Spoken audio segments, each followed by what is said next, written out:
Oke, selamat malam pemirsa MOV TV.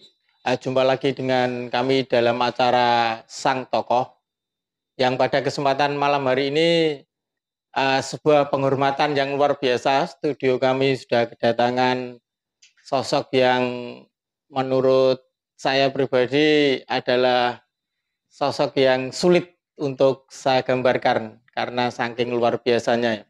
Seorang pendidik, seorang penulis, seorang aktivis literasi, dan malam hari ini kita akan bicara tentang pendidikan sastra anak dan seperti apa pandangan-pandangan beliau tentang sastra anak.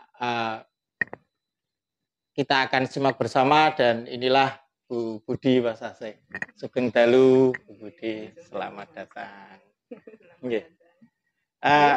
Kesibukannya apa Bu ini Bu akhir-akhir ini? Masih ngajar. Karena sekarang kan sudah mulai luring. Ya. Meskipun sih, tapi alhamdulillah ini sebuah keberkahan bagi Tuban, utamanya Pelumpang, karena sudah bentar lagi ini mungkin bersamaan. Jadi tidak. Kalau sekarang kan kelas 1, 2, 3 itu hari Kamis sampai Sabtu. Kalau kelas tinggi 4, 5, 6 itu di hari Senin sampai Rabu. Berarti jadi dibuat... kita masih shift. Masih shift, cuma sudah ada wacana untuk sama-sama insya Allah. Kalau memang sudah levelnya level 1 ya. Kemarin kan sempat turun lagi level 2. Terus selain ini, selain di sekolah? Selain di sekolah, sibuk apa? Sibuk merawat bunga. Sibuk merawat bunga. Sibuk merawat bunga, karena saya pikir setiap bunga itu adalah jiwa-jiwa yang bermekaran katanya. Ada ya? Seperti puisi.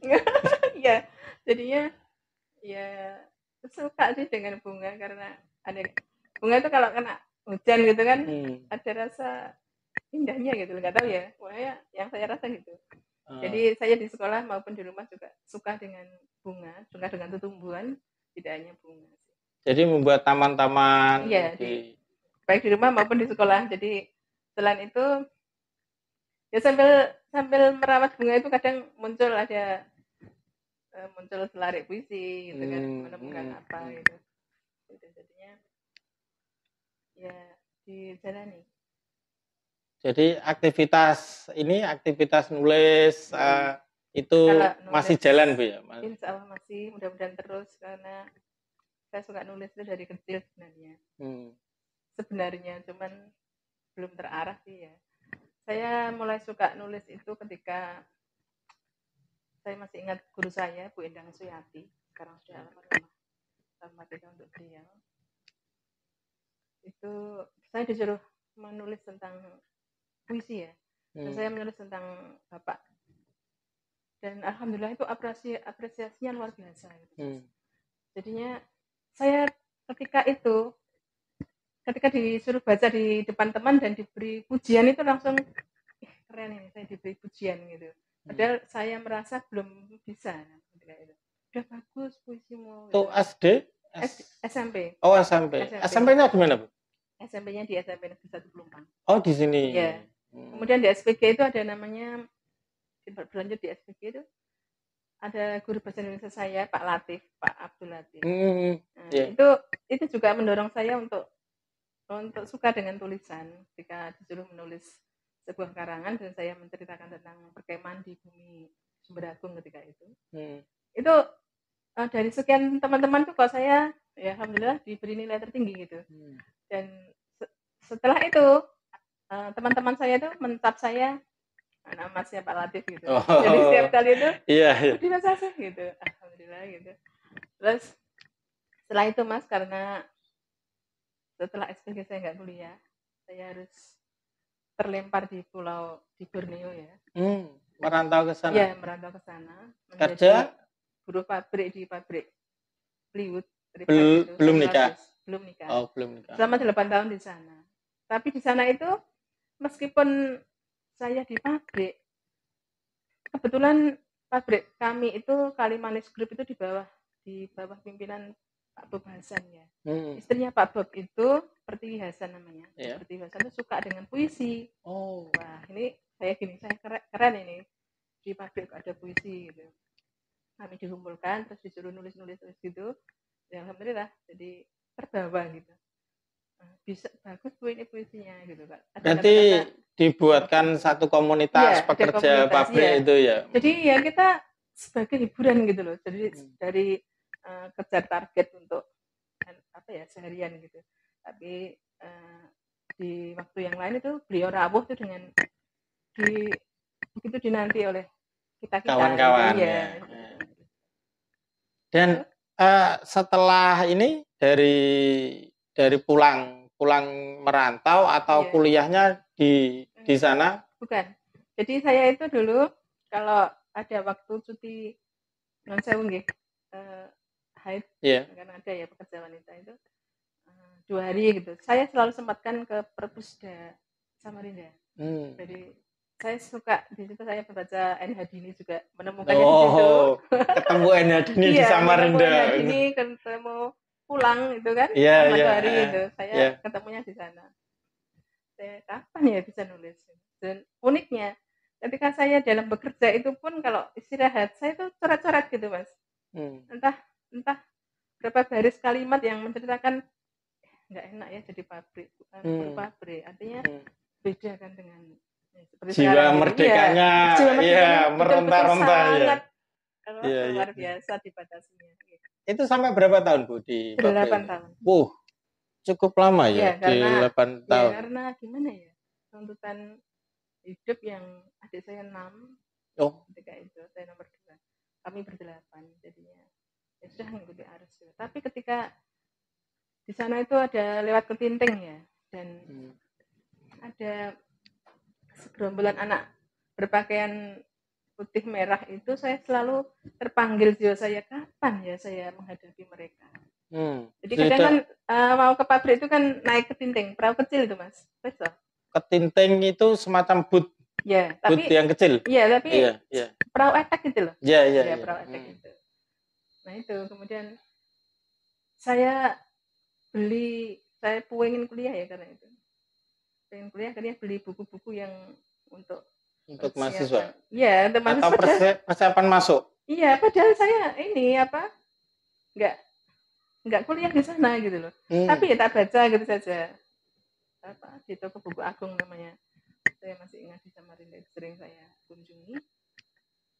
Ya alhamdulillah itu terus pulang. Awalnya untuk proses menulis ini ke membaca lalu ke menulis atau ke menulis lalu membaca? Bukan, membaca dulu. Membaca ya, membaca ya. Banyak membaca, saya suka dengan N. Hadini. Itu kan beliau menceritakan tentang perjalanan masa kecil itu ya. Pengalaman masa kecil itu. Bagus ya. Kekuatan penulis feminisme. Iya, betul. Tentang perempuan, bagaimana dia di luar negeri. Ini luar biasa. Terus pulang dari sana baru kuliah? Enggak, 98 itu saya langsung pulang ketika Krismon gitu. Ada Krismon, saya pulang. Kemudian di sini tahun 99 saya mulai Wiyata Bakti di Dekat Mas Rimba. Kemudian berarti enggak kuliah dulu tapi kuliah.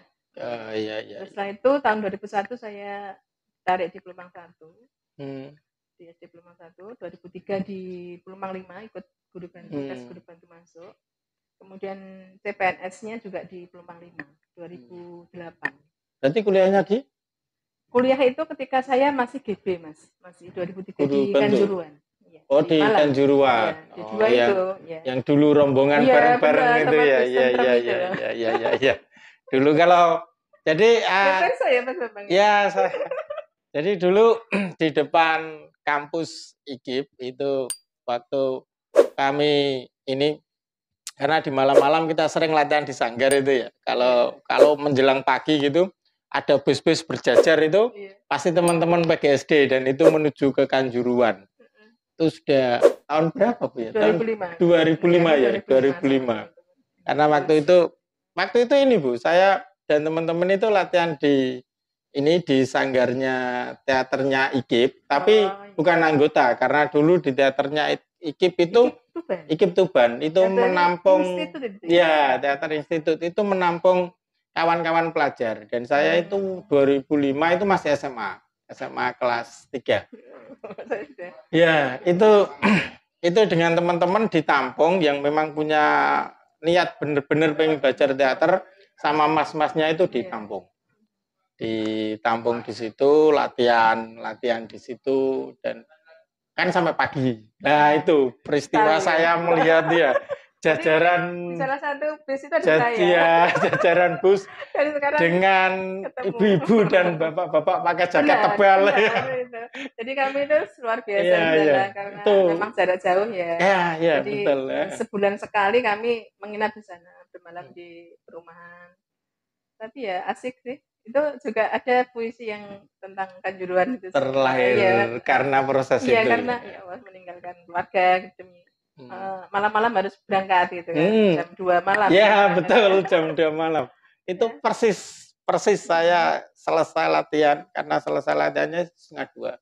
Jadi kita start masuk sanggar itu sekitar jam 8 habis sisa. Itu harus sampai jam segitu baru diizinkan keluar. Nggak tahu mungkin motivasinya dulu mas-masnya seperti apa, tapi memang di sana sangat menjaga iklim proses itu benar-benar dijaga. Begitu, Mas. Proses itu sebenarnya harus kok, tidak harus kalau instan itu kan patut diragukan kualitasnya. Maksudnya ya dalam proses itu memang menempa kita sebenarnya dalam bidang apapun kalau menurut saya dalam bidang apapun. Dan itu terjadi di penulisan dalam tanda kutip karena saya di 2006 masih di Pelema 5 ya. Itu coba-coba kirim puisi. Kirim tulisan saya 2 puisi saya. Cita-citaku dan Bangkitlah Anakku. Cita-citaku itu bercerita tentang aku yang ingin jadi guru. Jadi hanya dulu ketika aku masih belia, guru SD ku bertanya, apa cita-citamu? Gitu kan. Terus seterusnya alhamdulillah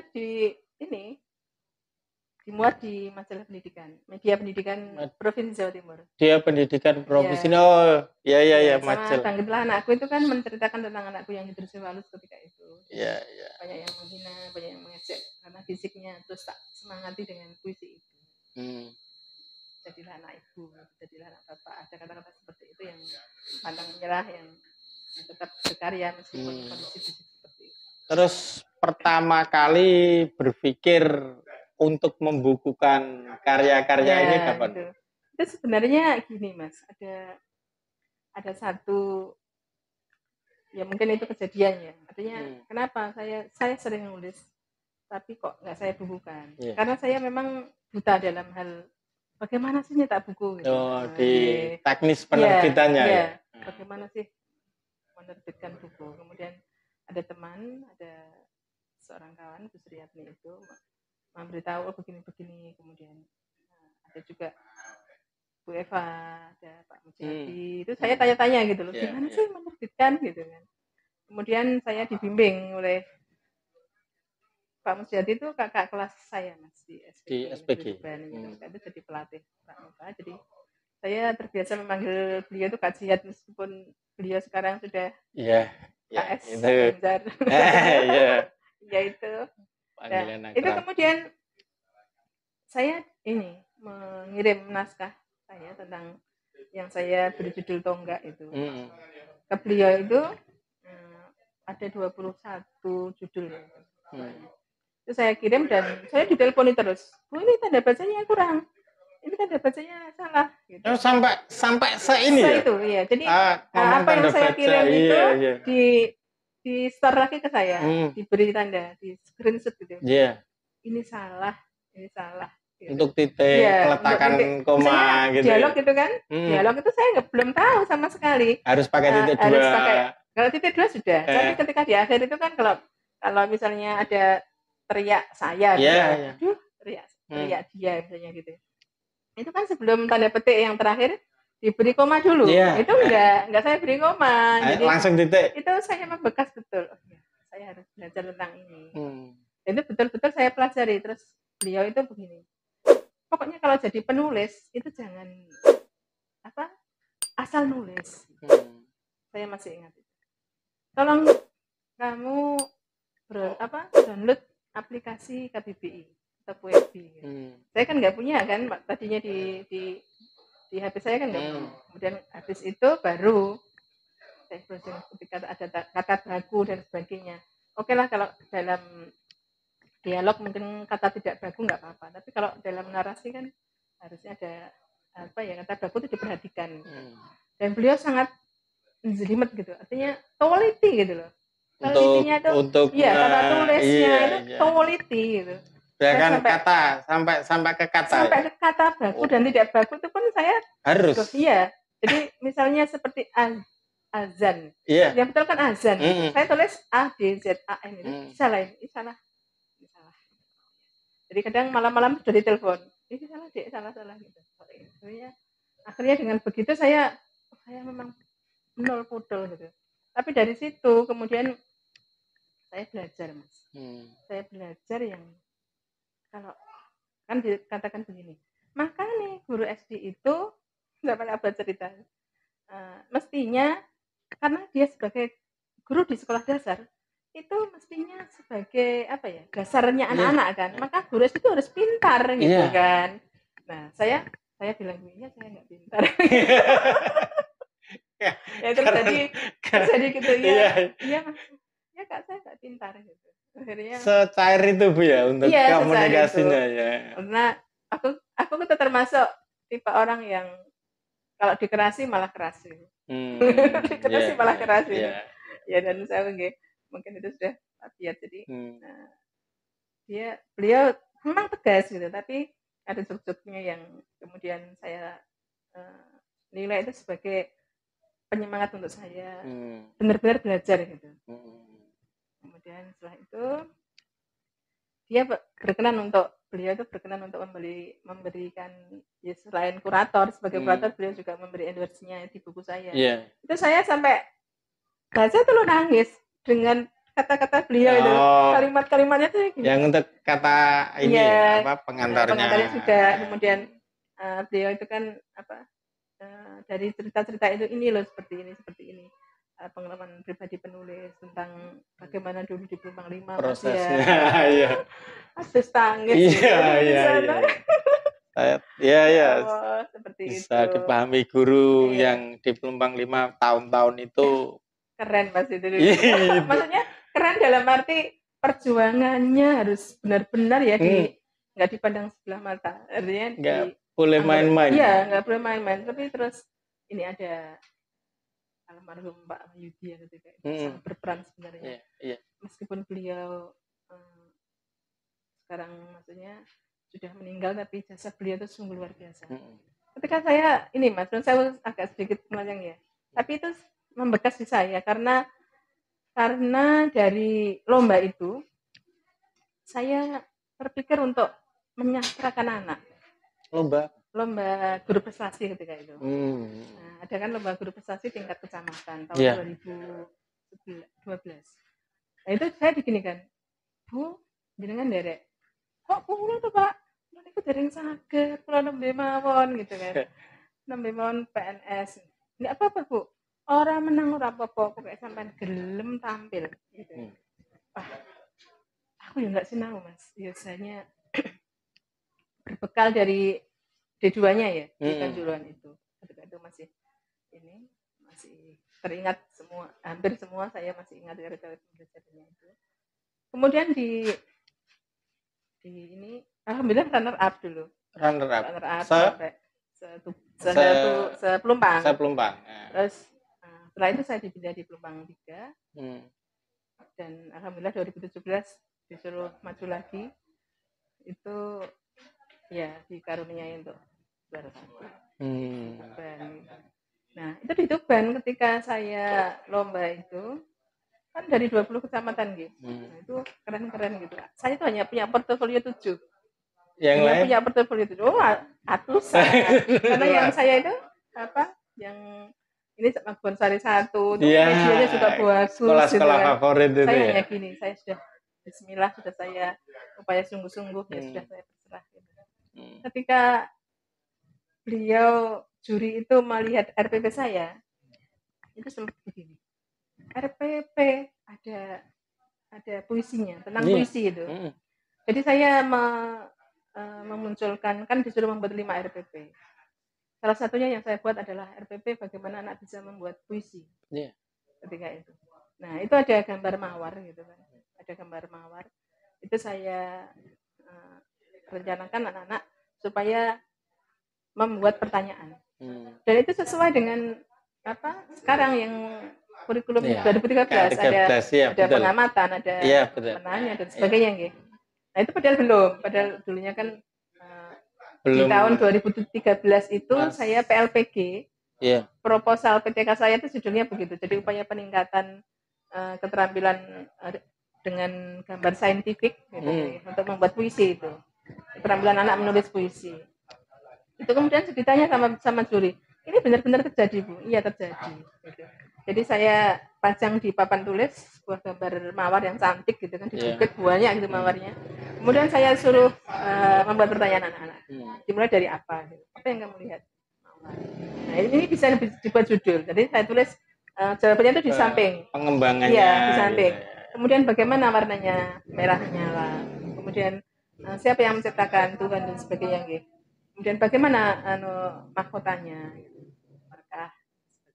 Nah, itu jadi puisi mawarku. Oh, gitu kan. Oh, indah warnamu. Itu saya hanya puisi-puisi sederhana karena saya pikir untuk anak SD itu kan sebenarnya puisi ya yang mereka bisa ya sederhana gitu kan ya. Belum yang mencapai gaya-gaya bahasa yang tinggi gitu. Tapi kalau ini ya, kalau lebih ke arah apa ya? Sastra mungkin secara luas ya, bukan hanya puisi. Iya, betul. Kira-kira menurut Bu Budi mungkin di akhir-akhir ini, di waktu-waktu belakangan ini yang anak-anak lebih sibuk dengan hal yang lain, itu kira-kira gimana, Bu? Cara untuk memasukkan unsur-unsur sastra itu kepada anak, terus agar anak-anak juga mau respon dengan itu. Kira-kira ada treatment semacam apa? Kalau saya sih hanya begini, Mas. Menurut saya manfaat sastra untuk anak itu kan memberi kesenangan anak, biar dia suka dengan sastra. Nah, baik itu dari buku cerita, dari puisi yang dia baca dan sebagainya, gitu. Nah, itu sebenarnya tidak mungkin anak-anak itu bisa membuat puisi. Jadi mungkin sekali gitu. Nah, saya upayakan karena anak-anak itu sekarang kan lengkap dengan gawai ya, lengkap dengan HP. Betul. Saya mulai dengan saya sering membuat story. Status di WA itu. Nah, status di WA itu saya niatkan kepada anak-anak saya yang bisa melihat status saya itu dibaca. Iya, dibaca gitu. Jadi, tapi dibaca, betulan dibaca. Iya, betulan dibaca. Bahkan anak saya kan cerita, "Ibu ki Bu, konco-koncoku ndelok." Moco. Nah, sebagian mungkin ada yang suka dan sebagian ada yang nggak suka. Maksudnya ya biasa saja gitu, datar gitu. Kemudian yang saya lakukan di Pelumpang 3 itu mengajak mereka ada di kelas menulis, Mas. Ada grup WhatsApp. Itu namanya kelas menulis. Gitu. Anak SD? Iya, anak SD dari kelas 4, 5, 6 di SD Pelumpang 3. Nah, itu kami ya mudah-mudahan diberkahi jadi bisa membuat antologi antara guru dan siswa. Ya gitu. Jadi tapi ya begini, artinya bukan hanya puisi tadi benar sudah, tapi nanti bisa berkembang ke cerpen gitu lah, cerpen gitu sebagainya. Tapi begini ya, hambatannya begini, Mas. Ketika berjalan gitu. Anak-anak ini saya suruh buat puisi itu ya sesuai apa yang kamu bisa. Tidak apa-apa, menurut kamu jelek. Itu sudah bagus menurut gue sih. Gitu. Jadi saya pandu dengan Bu Gita di grup WhatsApp itu. Nah, saya tekankan pada anak-anak untuk menghindari plagiasi. Karena itu bentuk pencurian anak. Iya. Meskipun mereka masih sekolah dasar gitu. Maka itu saya justru dari itu saya bilang sportivitas. Iya, betul. Jadi benar-benar harus karyamu, jangan karya orang lain. Tapi namanya anak-anak ya masih ada ya, plagiasi satu gitu dua ya. tapi saya nggak apa-apa Ambil satu kalimat dua kalimat ya, gitu ya gitu. masih ya. Kan saya lihat itu, tapi kalau semua maksudnya kebanyakan mengambil saya stop gitu, no, bukan ini gitu. Iya, soalnya ini Bu, waktu dulu saya masih ngajar itu setiap semester saya membuat antologi puisi, tapi miliknya anak-anak. Jadi saya hanya nulis kata pengantarnya, dan itu pun agak setengah saya paksa gitu. Iya betul. Kamu harus mengumpulkan. Ya, kamu tidak boleh plagiasi, penulisanmu harus betul. Itu setengah saya paksakan sampai anak-anak ini mungkin ada satu dua yang memang itu agak bisa nulis, itu buat beberapa karya dibagikan ke temannya gitu. Nah itu loh. Nah, itu loh. jadi SMA loh Bu ini sudah SMA yang mana sudah bisa untuk diajak diskusi. Tapi yang Ibu hadapi ini kan lebih rumit lagi ya, karena SD iya, gitu. Benar. Jadi ketika pandemi itu hampir 2 tahun gitu. Iya. Saya pilih anak-anak yang saya minta data dari guru kelas masing-masing. Ya mungkin sudah tahu kalau ini pintar dalam bahasa Indonesia. Saya hanya itu dulu Mas. Pokoknya yang nilai bahasa Indonesia itu tinggi dulu gitu. Hanya seperti itu. Iya. Nah, saya pikir oh ya ini Bu. Terus saya datangkan mereka dengan shift dulu dan awal-awal pandemi. Terus kemudian setelah itu kan nggak ada, nggak boleh lagi kan, nggak boleh luring. Jadi ya benar-benar agak mati, cuman kita ekspektasinya itu ya Diknas bisa menerbitkan, tapi nyatanya belum. Okay. Nah, jadi ya Diknas tahun depan sama mudah-mudahan ya bisa. Jadi supaya anak-anak mendengar dan anak dan apa Bu ya? Mungkin itu kan memang satu terobosan yang harus benar-benar dipikirkan. Dulu ada ungkapan begini Bu, di satu artikel koran yang pernah saya baca itu, ketika zaman keriting sastra yang meribonding kan, gitu ada ungkapan-ungkapan semacam itu ya. Saya pernah membaca artikel itu, terus beberapa tahun yang lalu ada seorang kawan yang kebetulan aktivis literasi di Tuban juga, dalam siaran radionya diberi judul pendidikan formal sastra anak haram gitu kan. Gitu. Seakan-akan dari pusat itu sangat tidak memihak gitu pada pendidikan sastra anak. Jadi memang kreativitas guru kan dituntut lebih gitu, dituntut lebih. Apalagi kalau sudah SD-nya bagus itu kan biasanya yang tinggal ngunduh kan SMP-nya, guru SMP-nya atau guru SMA-nya malah tinggal panen kan gitu. Dan itu kan tantangan yang ini Bu ya. Tantangan yang benar-benar tidak mudah. Karena anak suruh membaca itu bisa, saya mengakui bisa kalau memang diarahkan betul. Tapi untuk bisa tahan. Nah, ini loh. Bisa Mas, anak-anak itu kadang hanya berapa menit gitu ya. Pemertahanannya dalam konsentrasi membaca itu enggak tahu kok anak-anak sekarang seperti itu. Bukan seperti kita ya. Kalau kita dulu kan enggak. Contoh kecil begini. Dulu aku pas nyapu gitu Mas, ketemu koran senengnya bukan main. Ketemu bungkus itu ya. Bungkus apa itu dibaca.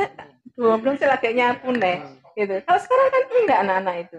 Nah itu loh zamannya memang berbeda ya, karena kata Sayyidina Ali, ya didiklah anakmu itu sesuai zamannya. Iya, gitu. Lah itu kan mungkin untuk teman-teman Mob TV yang kebetulan punya anak usia SD atau SMP, mungkin kita punya persoalan yang sama ya. Benar. Karena gini Bu, di tahun-tahun saya SMP dulu ya, itu 1 bulan itu paling tidak 1 novel lah. Walaupun novel-novel picisan mungkin Gibran masih itu.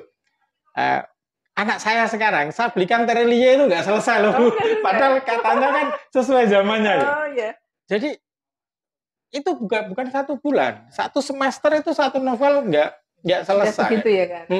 Dan ngomongnya apa ketika saya tanya, kok nggak dibaca? Saya download, saya baca secara ini, dan itu yang nggak bisa kita kontrol. Jadi saya nggak tahu kemarin. Sudah baca atau belum itu nggak tahu ya. Maksudnya dari downloadan itu dia benar-benar download nggak? Bacanya baca. Saya bisa lihat itu baca. Cuman kan kontrol apakah dia itu membaca benar-benar hanya itu atau bacaannya itu yang lain. Itu kan sulit untuk kita kontrol. Kalau dulu kan enak. Orang tua kita datang ke kamar memeriksa di bawah bantal itu ada apa, berarti Oh, Ya, anakku bener. ngocone iki kan gitu. Nah, anak sekarang kan agak iya. sulit dia. Ya, ini Mas, apa kalau dulu saya nggih, ini bercerita juga tentang anak saya. Anak saya tuh sekarang kelas 6 Januari itu. Ya alhamdulillah mungkin ya karena ya nggak tahu mungkin ada dana saya yang mengalir ke dia. Kalau saya marahi, contoh kalau saya marahi gitu, dia ternyata nulis. Nulis gitu. Iya. Saya nggak tahu aku nggak tahu kenapa ibu kok marah sama aku. Apakah aku ini bukan anaknya ya? Kenapa ibu hanya sayang pada adik? Jadi kalau bertengkar, gelutan gitu nggih. Saya kan pasti bilangnya adiknya kan, ya, karena masih kecil gitu ya. kan. Tapi dia tuh dan itu ditulisnya apa? Di buku ulangan. Karena buku ulangan itu kan ketika pandemi itu kan kandel gitu. Nah, itu ditulis bukan di lembaran, bukan tapi di buku. Dan itu saya temukan ketika saya serahkan ke guru kelasnya. Itu saya baru menemukan di belakang-belakang itu. Ternyata tulisannya anakku yang curhat lah. Tapi dia bisa menyusun kalimat itu sudah luar biasa. Maksud saya sehalaman gitu kan. Sudah nulis itu bisa nulis saya gitu. Tradisi membaca juga dihidupkan. Iya, benar. Jadi ketika ketika pandemi itu ada 17 buku bacaan yang saya bawa dari perpus. Saya jajar harus dibaca Mbak. Gitu. Ibu aku kan baca terus gitu. Dibatas gitu. Loh iya, dari baca boleh, tapi ini lebih utama. Saya tekankan begitu. Dan ternyata karena kebiasaan seperti itu, adiknya yang paling kecil sekarang kelas 2, itu karena di usianya yang 8 tuh mungkin karena tahap psikologis sastranya kan tahap menghayal. Tahap menghayal. Jadi ketika saya masak itu, kadang saya masak yang banyak enggak. Itu apa? Dia menulis di lembaran cerita saya. Gitu. Dia menceritakan, dia mengumpamakan dia itu namanya tokohnya Vin. Vin gitu. Vin itu periodenya. Ya, periodenya gitu kan. Vin membantu nenek menyeberang jalan. Nenek menggendong belanjaan dengan badan terbungkuk-bungkuk. Tapi tulisannya kan nggak toto. Misalnya menyeberang itu kurang N gitu kan. Menyeberang N-nya belum. Dan itu setelah terakhir itu ibu harus baca. Cerita sudah selesai gitu. Dan itu keren menurut saya. Ya karena mungkin ya melampaui Mas. Terlampaui saya ketika masih seusia itu ya. Anak-anak ini belum. Iya, gitu. Kita sering mengukur itu tuh ya. Gitu. Waktu seusia itu. Dan ini urung iso gitu.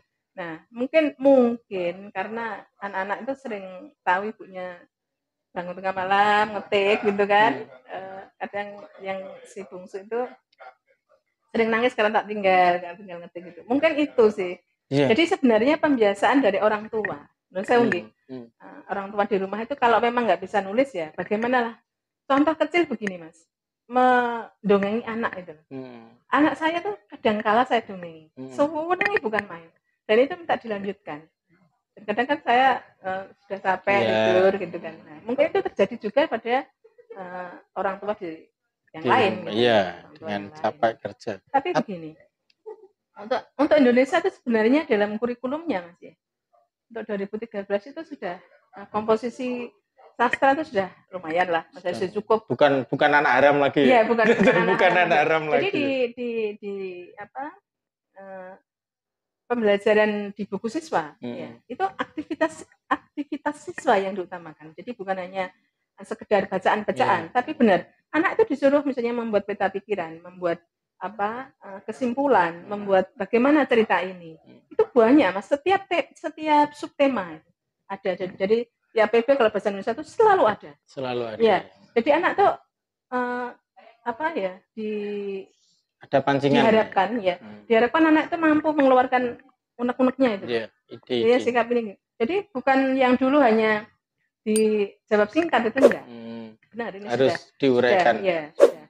Dan alangkah bagusnya ya kalau di luar negeri itu kan begini.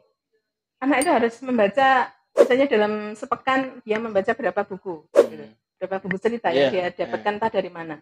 Dan itu nanti ada ini penilaian. Iya. Yang ditulis apa, yang dibaca apa, judulnya apa dan sebagainya, isinya apa sih secara umum. Itu sebenarnya harus diterapkan di Indonesia gitu, dan itu SD waktu meskipun SD gitu loh maksud saya. Dan anak saya SD saya terapkan seperti itu, tapi bukan buku Bu ya. Ke artikel karena pasti kecapean kalau buku. Ke artikel dan itu memang dulu bisa berjalan. Tapi mungkin seperti yang jenengan tadi utarakan, apa kebiasaan orang tua di rumah itu yang ditiru kan seperti mungkin itu. Dan mungkin karena beruntung anak ibu kan ibu menulis, benar. Anak seorang penulis, jadi tradisi itu ada. Dan mungkin anak saya kebanyakan acting karena bapaknya pemain teater mungkin. Jadi tradisi menulisnya agak kurang. Mungkin. Iya. Jadi lebih banyak lihat ayahnya latihan teater ketimbang nulis. Ya tapi benar kok saya akui itu anak. Jadi ada Daniel itu punya diary Daniel yang ngetik di laptop gitu. Terus tak lihat kegiatannya sehari-hari. Dan sebenarnya anak-anak itu bisa kok Mas. Artinya gini. Sekarang itu kan saya vlog gitu ya. Itu kan sudah bagus tuh. Sudah mengarah dia menceritakan kan. Dia menceritakan kegiatannya itu ada narasinya. Nah itu sebenarnya sudah sastra. Menurut saya loh. Iya, tapi memang itu sastra ya.